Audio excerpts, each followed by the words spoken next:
Welcome to another deep dive, everybody. Today we'll be uncovering the history between Indonesia and China.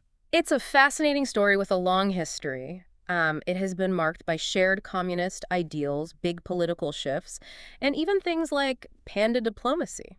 Yeah, pandas. But before we get to that, we need to rewind the clock just to get a better understanding of their relationship.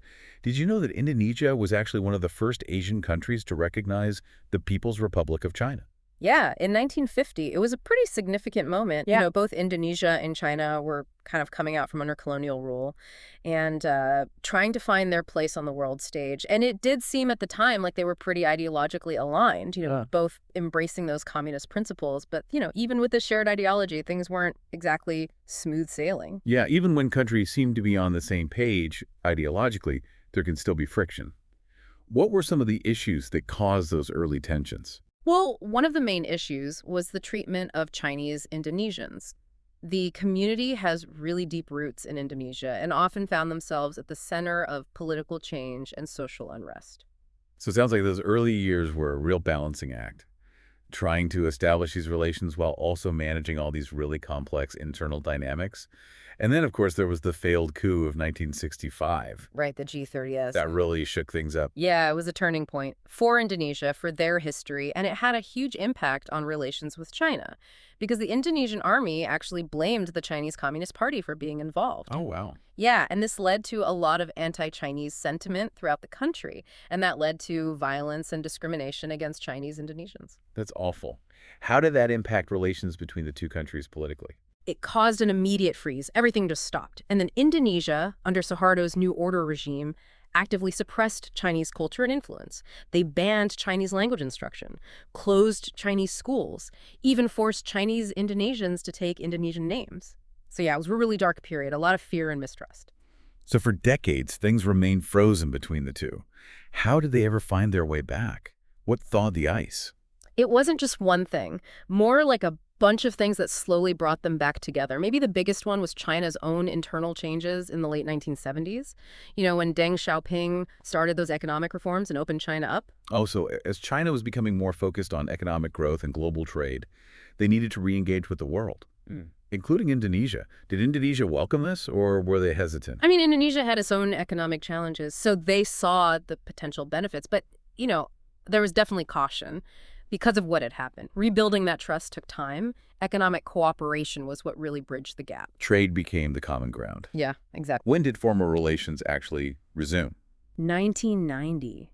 It was a big step, showed they were ready to move on. Of course, that didn't erase what had happened, but it did lay the groundwork for a new beginning. So it seems like economics can really pave the way for political reconciliation. Then China employed some pretty unique strategies to cultivate the relationship further. You mentioned pandas earlier. Yeah, those pandas weren't just a coincidence. They coincided with China's growing global ambitions. In 2017, 2 giant pandas arrived in Indonesia. Too much fanfare, I bet. Oh, yeah. It was a deliberate gesture of goodwill. A symbol of warming relations. Panda diplomacy. Okay, but pandas are just cute animals. How can they be a tool of diplomacy? What's the strategy there? Those panda loans are much more than just cuddly gifts. They are part of a strategy to soften China's image on the world stage, to build goodwill with strategically important nations. I mean, the panda has this undeniable charm. They create positive associations with China. And in Indonesia's case, it helped to ease those lingering tensions from the past, presented a friendlier face. So those pandas are secretly masterminds. Ha, maybe not masterminds. But their arrival definitely got a lot of positive attention. They're just one part of a much bigger puzzle, though. China's public diplomacy is multifaceted. They have a range of strategies for building a better image in Indonesia. So there's more to it than meets the eye. We've got pandas, we've got renewed diplomatic ties, and all this history behind it. It seems like we're just scratching the surface. What else did China have planned to win over Indonesians? Well, beyond the pandas, China's been investing in a bunch of different initiatives to strengthen its connection with Indonesia. One of the most noticeable is Confucius Institutes. Ah, yes, Confucius Institutes. I've heard of those. They're basically centers for learning about Chinese language and culture, right? How do they play into this whole public diplomacy strategy? They seem pretty subtle compared to, a giant panda showing up. You're right, they are subtle. But that's kind of what makes them so effective. They're designed to encourage understanding between people and build bridges between China and other countries. They offer language classes and workshops and all sorts of programs that show off different parts of Chinese society. So it's less about politics and more about creating personal connections and helping people feel more familiar with China. Exactly. It's about building positive associations with China.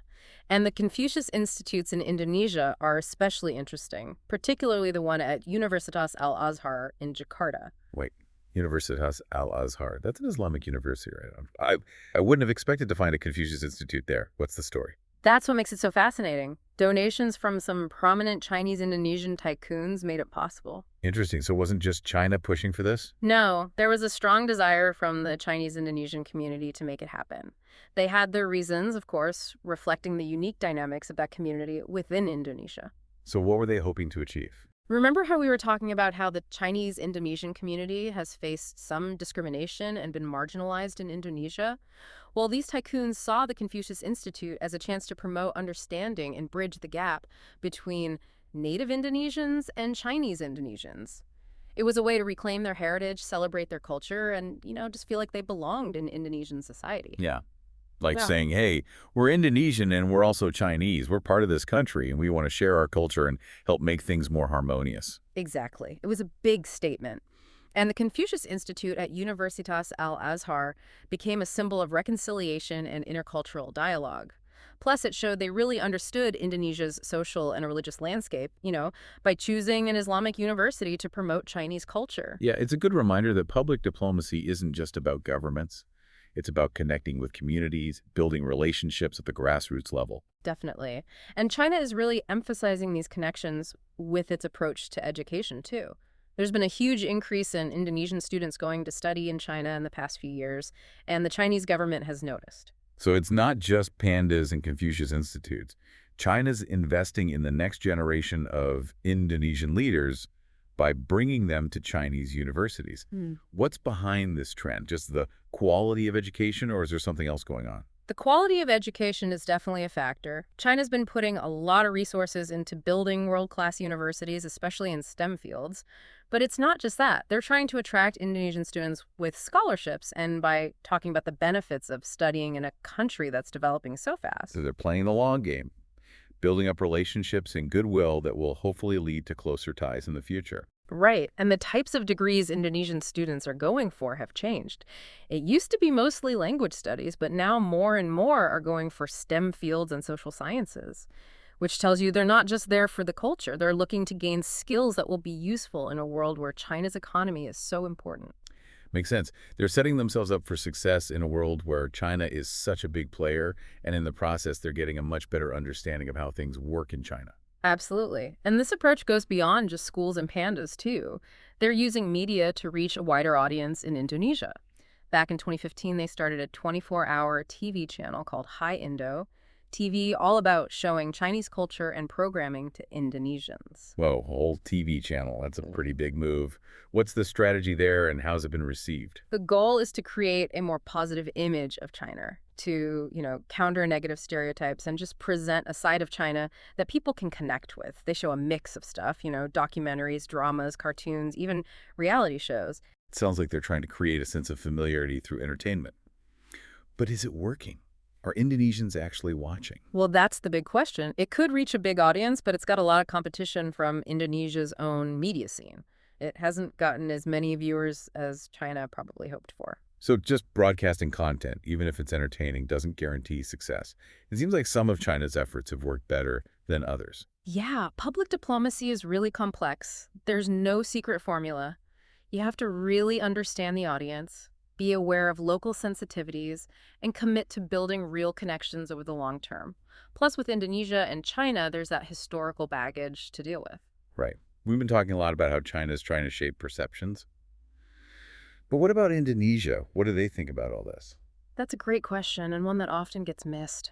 Indonesia isn't just sitting there passively being influenced. They have their own interests and a complex relationship with China. So while China's trying to win them over, Indonesia's setting its own boundaries. What's shaping Indonesia's approach to all this? Their domestic politics is a big one. Indonesia's a democracy with a lot of different political views.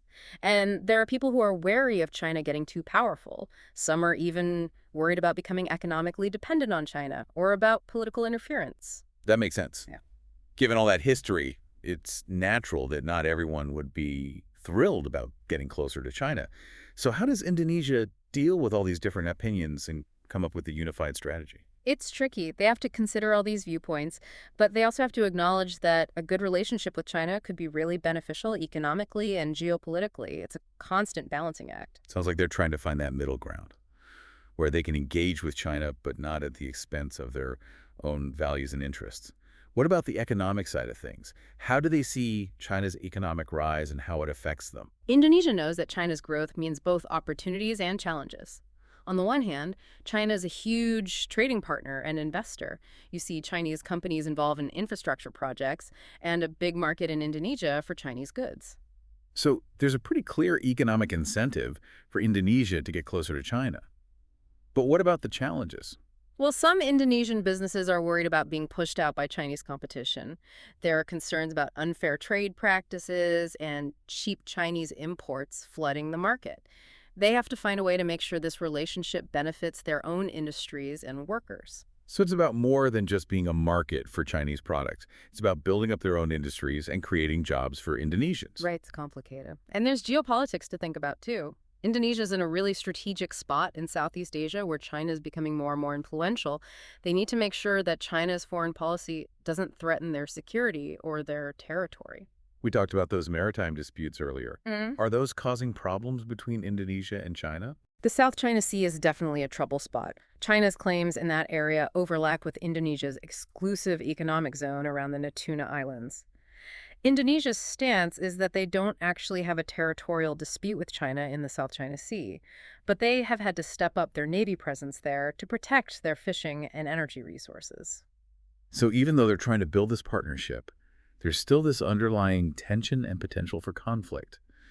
Really highlights how carefully Indonesia has to manage this relationship. Absolutely, and this brings us back to why public diplomacy is so important. China needs to realize that what they do in the region affects how countries like Indonesia see them. If they want to build trust and real partnerships, they have to be sensitive to those concerns. They have to engage in a way that shows respect for Indonesia's sovereignty and interests. So it's not just about pandas and Confucius Institutes. It's about proving that they're a good partner, one that respects Indonesia's independence and role in the region. Exactly. And this is where things get really interesting because the future of this whole relationship depends on the choices that both countries make. Will they choose to build a partnership based on mutual respect and shared goals? Or will competition and rivalry take over?